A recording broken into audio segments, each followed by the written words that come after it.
ये टॉपिक आज के समय न्यूज़ में बहुत ही ज़्यादा है बिकॉज ऑफ सूडान। सूडान को रिसेंटली निकाला गया था from the state sponsor of terrorism list और इंडिया ने वेलकम किया है ये निर्णय। यहाँ पे आप देखेंगे द हिंदू का आर्टिकल है। So this is a very important topic for UPSC perspective. और सिंस सूडान है एक अफ्रीकन कंट्री और ये पार्ट है अफ्रीकन यूनियन का भी, तो एक प्रश्न मैं आपसे पूछूंगा कि अफ्रीकन यूनियन के हेडक्वार्टर्स इनमें से किस कंट्री में लोकेटेड हैं? इजिप्ट, अल्जीरिया, साउथ अफ्रीका या फिर इथियोपिया? नीचे कमेंट सेक्शन में इसका आंसर करना। सही आंसर मैं आपको प्रोवाइड करूंगा वीडियो के एंड में। और आगे बढ़ने से पहले मैं आपको यह बता दूं कि अनअकैडमी आपके लिए लेके आया है एक बहुत ही अच्छी अपॉर्चुनिटी। आप जीत सकते हैं Amazon voucher with Unacademy's mock test. जी हाँ, अनअकैडमी एस्पायर एक बहुत ही अच्छा इनिशिएटिव है। इसको आप सर्च कर सकते हैं अनअकैडमी की वेबसाइट पे। मैं कोशिश करूंगा लिंक आपको पिन कमेंट में दे दूं, या फिर आप इसको गूगल भी कर सकते हैं। अनअकैडमी एस्पायर गूगल करोगे तो ये आपको मिल जाएगा। इस इनिशिएटिव के अंडर अनअकैडमी कंडक्ट करेगा 4 बहुत ही important free mock test every single month. इस महीने की अगर मैं बात करूं तो 1st और 10th के मॉक टेस्ट खत्म हो चुके हैं। अब 25 और 30 के मॉक टेस्ट होने बाकी हैं और ये लाइव मॉक टेस्ट होते हैं। यहाँ पे आप अगर जाएंगे वेबसाइट में साफ साफ लिखा हुआ है कि इनका टाइम क्या होगा, 10 AM to 12 PM। तो बिल्कुल आपको एक एग्जामिनेशन वाली फीलिंग आएगी। ऐसा नहीं है क्योंकि रैंडम मॉक टेस्ट है, आप आराम से टीवी देखते हुए अटेम्प्ट कर रहे हैं। आपको स्पेसिफिक डेट मिलती है, टाइम मिलता है और यूपीएससी सिलेबस बेस्ड ये मॉक टेस्ट आप अटेम्प्ट कर सकते हैं एब्सोल्युटली फ्री। और कई लोग कंप्लेन करते हैं कि सीसैट की प्रिपरेशन नहीं होती, सीसैट एग्जाम कैसा होता है? तो जो चौथा मॉक टेस्ट होगा हर महीने वो होगा सीसैट पर। यहाँ पे आप देख पाएंगे लिखा हुआ है। और अगर आप ये मॉक टेस्ट में अच्छा परफॉर्म करते हैं, आपका स्कोर बहुत ही अच्छा आता है। लाखों लोग बाय द वे यहाँ पे पार्टिसिपेट करेंगे। और अगर मान लीजिए आपकी रैंक आती है फ्रॉम 1 to 50 तो आपको मिलेंगे Amazon वाउचर। अगर आपकी रैंक आती है फ्रॉम 1 to 10 तो आपको 10,000 रुपए के Amazon वाउचर मिलेंगे। अगर आपकी रैंक आती है फ्रॉम 11 to 30 तो 5,000 रुपए के Amazon वाउचर। अगर आपकी रैंक आती है फ्रॉम 31st to 50th तब भी आपको 3,000 रुपए वर्थ Amazon वाउचर मिलेंगे जिससे आप परचेजिंग कर पाएंगे फ्रॉम Amazon वेबसाइट। और अगर आपकी रैंक आती है टॉप 3 में तो आपको एक्सपीरियंस करने को मिलेगा कि अनअकैडमी का यूपीएससी कोर्स कैसा है। आप 6 महीने के लिए यूज कर पाएंगे अनअकैडमी के यूपीएससी कोर्स को। सो बहुत ही अच्छा इनिशिएटिव है। एग्जाम के बाद जो भी डिटेल रिपोर्ट है आपकी, कितने आपके सही थे, कौन सी गलतियां थी, सब जो रिपोर्ट है आपको मिल जाएगी ऐप में या वेबसाइट में। You will get the notification. So मैं आप सबको कहूंगा कि register over here, enrol for free और मेरा नाम रोशन करो यहाँ पर। Amazon वाउचर जीत के दिखाओ। सो अगर हम बात करें स्टेट स्पॉन्सर ऑफ टेररिज्म की तो ये एक लिस्ट है जो प्रोड्यूस करता है the United states of America. More specifically जो इनका स्टेट डिपार्टमेंट है वो इस लिस्ट में कंट्रीज को डालता है और उन पर सैंक्शंस लगाता है अगर यूएस के स्टेट डिपार्टमेंट को लगता है कि ये देश सपोर्ट कर रहे हैं, फाइनेंस कर रहे हैं टेररिज्म को। जरूरी नहीं है कि उन कंट्रीज में अगर मान लो कोई टेररिस्ट ग्रुप है तो वो अपने आप इस लिस्ट में आ जाएंगे। ये प्रूव होना काफी इंपॉर्टेंट है यूएस के सामने कि जो सरकार है वहां पे, जो गवर्नमेंट है, वो डायरेक्टली फाइनेंस कर रही है इन टेररिस्ट आउटफिट्स को। और अगर एक देश इस लिस्ट में आ गया तो ये सब सैंक्शंस उस पर इंपोज होंगे। यूएस उस कंट्री को कोई वेपन्स नहीं बेचेगा। नाउ ऑल्दो ये जो लिस्ट है ये सिर्फ यूएस की है और जो सैंक्शंस है वो सिर्फ यूएस लगाता है, मगर कई कंट्रीज और हैं वो काफ़ी बार इन सैंक्शंस को फॉलो करते हैं और जिस कंट्री पर ये सैंक्शंस लगते हैं उनको वेपन्स एक्सपोर्ट नहीं करते क्योंकि वो चाहते हैं कि उनके रिलेशंस यूएसए के साथ स्ट्रांग रहे। तो काफ़ी बार क्या होगा कि अगर मान लो कि यूएस ने एक कंट्री को इस लिस्ट में डाल दिया तो इवन फ्रांस ने उस पर सैंक्शंस नहीं इंपोज किए, फ्रांस भी उस कंट्री को वेपन्स बेचने से परहेज करेगा। उसके अलावा यूएसए से जो ट्रेड है उस कंट्री का ये काफ़ी हद तक रिस्ट्रिक्ट हो जाता है, मतलब कि यूएस की जो वास्ट मार्केट है उसका एक्सेस मिलता नहीं है। फिर एक बहुत ही खराब यहाँ पे सैंक्शन ये है कि जो इकोनॉमिक असिस्टेंस होती है दुनिया भर में, for example world bank, IMF, various bodies है दुनिया भर में जिससे एक कंट्री इकोनॉमिक असिस्टेंस लेता है ताकि वो काम कर सके on the development of their people. तो अगर मान लो कोई देश है जो इस लिस्ट में आ चुका है तो यूएस उस कंट्री को IMF, वर्ल्ड बैंक, कई और बॉडी से लोन भी नहीं लेने देगा और यूएस ऑलमोस्ट 100% ये करने में सफल भी होता है। इसके अलावा आप अगर देखें तो बहुत सारी और पेनल्टीज हैं इंडिविजुअल्स पर, ट्रैवल रिस्ट्रिक्शंस हैं, मगर जो ये मेन सैंक्शंस हैं ये बहुत ही ज़्यादा खराब हैं to cripple any country's economy. Now ये सब तो sanctions by the way already थे। जब डोनाल्ड ट्रंप पावर में आए तो इन्होंने इन सैंक्शंस को बढ़ा दिया। इन्होंने एक और चीज़ यहाँ पे ऐड कर दी कि जो भी देश इस लिस्ट में मौजूद होगा उस कंट्री के लोगों को यूएस का वीज़ा और भी ज़रा मुश्किल से मिलेगा, ऑलमोस्ट इम्पॉसिबल हो जाएगा यूएस का वीज़ा ऑब्टेन करना। पहला देश तो है नॉर्थ कोरिया।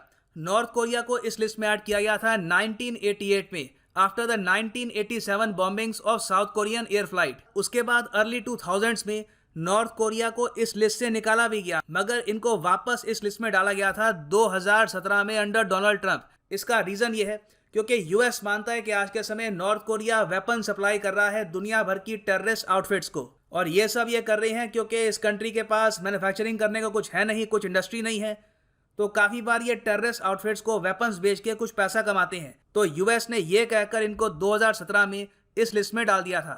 दूसरा देश यहाँ पे है सीरिया। सीरिया को इस लिस्ट में यूएस ने डाल रखा है सिंस 1979, और सीरिया अकेला देश है जो 1979 से यहाँ पे है, क्योंकि इस लिस्ट का इजाद ही हुआ था 1979 में। तो आप सोच लीजिए पिछले कई दशकों से सीरिया ने जो भी डेवलपमेंट करी है ये बिना वर्ल्ड बैंक के लोन के, बिना IMF के लोन के करी है, और कभी अगर लोन मिलता भी है तो काफी हाई इंटरेस्ट रेट पर, बहुत ही खराब शर्तों के साथ। So it has been very difficult for Syria. और जो तीसरा देश है यहाँ पे ये है ईरान। ईरान इस लिस्ट में शामिल है सिंस 1984, कई दशक बीत चुके हैं, और इसलिए हम देखते हैं कि वर्ल्ड बैंक ईरान को ज्यादा कुछ लेंडिंग करता है नहीं। तो जो ये तीन देश हैं आज के समय, ये तो इस लिस्ट में है।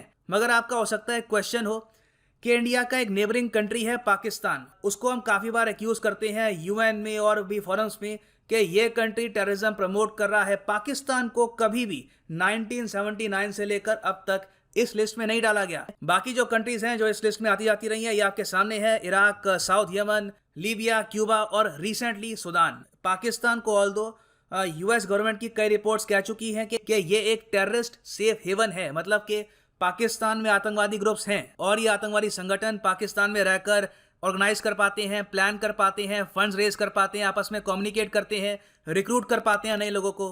मगर US ने अभी तक ये नहीं बोला कि पाकिस्तान की सरकार डायरेक्टली इन ग्रुप्स को फंड करती है या फिर इनको नर्चर कर रही है। तो US ने कभी भी पाकिस्तान को इस लिस्ट में नहीं डाला। और बाय द वे, आप अगर ये जो रिपोर्ट है देखना चाहते हैं तो बस गूगल कर लीजिएगा कंट्री रिपोर्ट्स ऑन टेररिज्म 2016, और यहाँ पे आपको जो साउथ एशिया सेक्शन है वहां पे पाकिस्तान के बारे में इंफॉर्मेशन मिल जाएगी। और एक बात यहाँ पे मैं ऐड कर दूं कि पाकिस्तान का इस लिस्ट में ना होना, इसका एक रीजन ये भी है कि पाकिस्तान ने काफी कोऑपरेट किया है US के साथ अफगानिस्तान की इन्वेजन में। नहीं तो वैसे आप अगर देखें तो बिन लादेन पाकिस्तान में है, उसके अलावा मसूर अजहर, कई और आतंकवादी संगठन है ये पाकिस्तान में है। तो ग्राउंड तो यहाँ पे काफी हद तक तैयार है, मगर सिंस US को आज भी कुछ हद तक नीड है पाकिस्तान की, Pakistan is not in this list. Now अब हम आते हैं सूडान पर। सूडान एक ऐसा देश जो रिसेंटली इस लिस्ट से रिहा हो चुका है, और आज के समय ये world bank, IMF, various international संगठनों से लोन ले सकते हैं। सूडान को इस लिस्ट में डाला गया था 1993 में, और इसका एक सिंपल रीजन था, सूडान के रूलर उस वक्त के ओमर अल बशीर, ये अपने आप में एक डिक्टेटर थे जिन्होंने सूडान में राज किया है कई दशकों तक। फ्रॉम 1989 टू 2019 ये रहे थे प्रेसिडेंट ऑफ सूडान, और ऐसा नहीं है कि एंड में इन्होंने अपनी जो कुर्सी है ये त्याग दी, एक पूरा कू करना पड़ा, तख्ता पलट करना पड़ा। आपको याद होगा कि रिसेंटली सूडान में एक कू हुआ था, तख्ता पलट हुआ था, तो जाकर इनको कुर्सी से हटाया गया। और आज के समय सूडान में जो नई सरकार है वो कोशिश कर रही है कि जो टेररिस्ट आउटफिट्स उमर अल बशीर सपोर्ट करते थे उनके साथ सूडान के जो लिंक्स हैं ये तोड़े जाएं और सूडान फिर से एक नई शुरुआत करे। तो रिसेंटली US और सूडान ने यही डील करी है। यहाँ पे आप देख पाएंगे डोनाल्ड ट्रंप की ट्वीट है कुछ महीने पुरानी, यहाँ पर ये कह रहे हैं ग्रेट न्यूज, जो नई सरकार है सूडान की which is making great progress, उन्होंने एग्री किया है कि वो $335 मिलियन पे करेंगे US टेरर विक्टिम्स को और उनकी फैमिलीज को। एक बार जब ये पैसे पे हो जाएंगे तो मैं हटा दूंगा सूडान को स्टेट स्पॉन्सर्स ऑफ टेररिज्म की लिस्ट से। अब ये जो 335 मिलियन है ये कौन से पैसे हैं ये, तो मैं आपको ये बता दूं कि 1998 में अफ्रीका में जो US की बहुत सारी एम्बेसीज हैं वहां पर लगातार बॉम्ब ब्लास्ट हुए थे और टोटल 200 लोग यहां पर मारे गए, इनमें से कई थे अमेरिकन। और इस टेररिस्ट अटैक का आरोप लगा कई कंट्रीज पे और उनमें से एक देश था सूडान।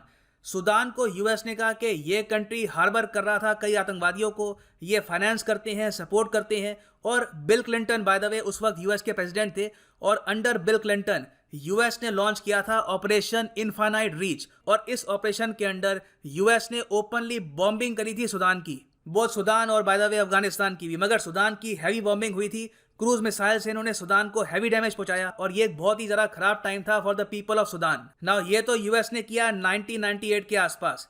उसके बाद कई जियोपॉलिटिक्स के एनालिस्ट ये भी कहते हैं कि फिर यूएस ने एक स्ट्रेटजी अपनाई आने वाले 10 साल की, जहां पर इन्होंने सुदान का विभाजन भी करवा दिया। सुदान बाय द वे मैं आपको बता दूं कि 2011 से पहले एक बहुत ही बड़ा देश था, अफ्रीका का सबसे बड़ा देश था in terms of land mass, क्योंकि जो साउथ सुदान है ना, यहाँ पे जो आप देख रहे हैं, ये भी पार्ट था सुदान का। तो यूएस ने क्या किया कि जो भी सेपरेटिस्ट फोर्सेस थी यहाँ पर, उनको फंड करना स्टार्ट कर दिया और with in a few years by 2011 south Sudan टूट के अलग हो गया फ्रॉम सुदान। नाउ यूएस ने ऑब्वियसली कभी डायरेक्ट अपनी इन्वॉल्वमेंट यहाँ पे मानी नहीं है, मगर बहुत सी बुक्स हैं, बहुत से आर्टिकल्स हैं, वहाँ पे आप अगर पढ़ोगे तो वहां पे पता लगता है कि यूएस की एक इनडायरेक्ट इन्वॉल्वमेंट थी in the partition of Sudan. So अब आप यहाँ पे समझ गए होंगे कि जो 1998 में बॉम्बिंग हुई थी अफ्रीका की वेरियस यूएस एम्बेसीज में, उसमें जो अमेरिकन मारे गए हैं, जो लोग मारे गए हैं, उनको कंपनसेट करने के लिए ये $335 मिलियन है। और यहाँ पे साफ साफ लिखा हुआ है to US terror victims and family. तो ये सिर्फ अमेरिकन के लिए है, ये पैसा जाएगा उनकी फैमिलीज को। और ट्रंप ने यहाँ पर कहा है कि ठीक है, अब मैं सुदान को निकाल दूंगा फ्रॉम स्टेट स्पॉन्सर और टेररिज्म लिस्ट। और जो लार्जर डील है उसमें यह भी है कि सुदान इजराइल को एज ए कंट्री एक्सेप्ट करेगा। सुदान आपको पता होगा एक मुस्लिम मेजॉरिटी कंट्री है और ज़्यादातर मुस्लिम मेजॉरिटी कंट्रीज की तरह बहुत ही लंबे समय तक सुदान ने यह कहा कि इजराइल का एग्जिस्टेंस हम एक्सेप्ट नहीं करेंगे। मगर अब डोनाल्ड ट्रंप के अंडर सुदान ने कहा है कि ठीक है, हम नॉर्मलाइज करेंगे अपने टाइज इजराइल के साथ और हम मानते हैं कि इजराइल भी एग्जिस्ट करता है। अब यहाँ पे एक क्वेश्चन आएगा कि इसमें इंडिया की क्या इन्वॉल्वमेंट है, इंडिया क्यों कांग्रेचुलेट कर रहा है सुदान को। रीज़न ये है कि इंडिया ने थ्रू आउट 1990s सुदान की सरकार को और सुदान के लोगों को बढ़ चढ़ के सपोर्ट किया। जब भी यूएस ने, यूरोपियन कंट्रीज ने सुदान को टारगेट किया यूनाइटेड नेशंस में, तो इंडिया सुदान के बचाव में आया और सुदान के अगेंस्ट कभी भी यूएन रेजोल्यूशन में वोट नहीं किया। और तो और जब यूएसए ने 1994 में यह कहा कि इंटरनेशनल मॉनेटरी फंड अब सुदान की हेल्प नहीं करेगा, तब भी इंडिया ने कहा कि ये गलत है, इससे इकोनॉमिकली ये कंट्री कोलैप्स कर जाएगी, एटलीस्ट आईएमएफ को तो मदद करने दो सुदान की। और जब सुदान में सेकंड सिविल वॉर हुई थी जिसकी वजह से कंट्री का विभाजन हुआ था, तब भी इंडिया ने यहाँ पर कोई कंट्रोवर्शियल कमेंट्स नहीं करी। इंडिया काफी हद तक न्यूट्रल रहा था। और देखो, इंडिया के इस इंटरेस्ट का एक रीजन भी है, सुदान एक ऑयल रिच कंट्री है, यहाँ पे आपको काफी ऑयल मिलेगा। हालांकि बहुत सारी जो इनकी ऑयल फील्ड्स हैं अब जा चुकी हैं साउथ सुदान के पास, मगर सुदान के पास आज भी कुछ ऑयल फील्ड्स बची हैं। और 2003 में ओएनजीसी ने कुछ स्टेक एक्वायर किया था, 25% स्टेक एक्वायर किया था सुदान की Great Nile Petroleum Operating Company का at a cost of $650 million. उसके अलावा सुदान को जब भी उधार चाहिए था, इससे पहले भी 2004 के आसपास, तो इंडिया ने लाइन ऑफ क्रेडिट एक्सटेंड किया सुदान को $50 मिलियन का। और ओएनजीसी ने यह भी कहा कि हम सुदान में बहुत सारी पाइपलाइंस बनाएंगे। और जब सुदान ने रिक्वेस्ट किया कि हमारे लिए एक पावर प्लांट प्लीज बनाइए, तो इंडिया ने यहाँ पर डेवलप किया एक बहुत ही बड़ा $350 मिलियन का 500 मेगावाट पावर प्लांट। यहाँ पे आप देख पाएंगे आर्टिकल है 2015 का, BHEL commissions Sudan largest power plant. So India ने हमेशा से सुदान की हेल्प करी और इन द फ्यूचर इंडिया की जो कोऑपरेशन है सुदान के साथ, ये बढ़ने ही वाली है। सो वापस आते हैं अपने क्वेश्चन पे कि अफ्रीकन यूनियन के हेडक्वार्टर्स कहाँ पे है। सही आंसर यहाँ पे सी बिल्कुल नहीं है, सही आंसर है डी, इथियोपिया। सो इसी के साथ वीडियो करते हैं खत्म। Thank you for listening and as always God bless you all.